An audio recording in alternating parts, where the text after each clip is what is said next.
Hi குழந்தைகளே, இன்று நாம் ஒரு அழகான தமிழ் குழந்தைகள் கதையை கேட்க போகிறோம். இது ஒரு புத்திசாலியான ஆட்டின் கதை. அந்த ஆடு தன் அறிவால் எப்படி ஒரு ஆபத்திலிருந்து தப்பிக்கிறது என்பதை பார்க்க போகிறோம். வாங்க கதையை பார்ப்போம். புத்திசாலியான ஆடு.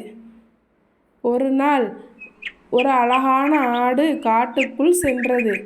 பசுமையான புல்லை தின்று கொண்டே மகிழ்ச்சியாக நடந்து கொண்டே சென்றது.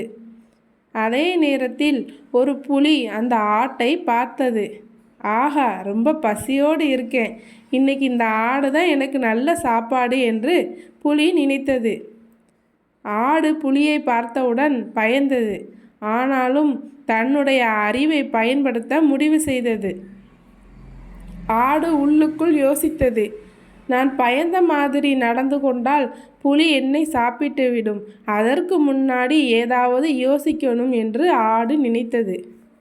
ஆடு புலியிடம், ஏய் புலியே, நீ எனக்காகவே வந்தாயா? நல்லா வந்துட்ட. நான் இங்கே யாருக்காக காத்திருக்கேன்னு தெரியுமா என்று கேட்டது. புலி குழப்பத்துடன், என்னடா சொல்லுற, நீ யாருக்காக காத்திருக்கிறாய் என்று கேட்டது. ஆடு உடனே சொன்னது, நீ ஏன் கேள், இப்போ தான் ஒரு சிங்கம் என்ன இங்கே வந்து இருக்க சொல்லுச்சு.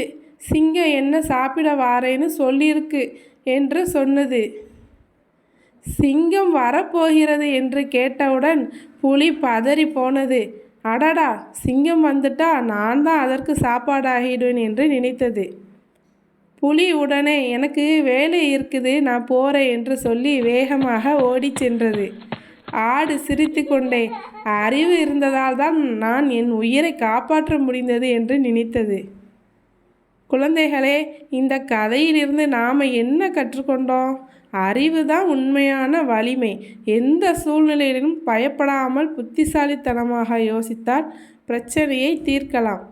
இந்த கதை உங்களுக்கு பிடித்திருந்தா லைக் பண்ணுங்கள், ஷேர் பண்ணுங்கள், மறக்காமல் நம்ம சேனலை சப்ஸ்கிரைப் பண்ணுங்கள்.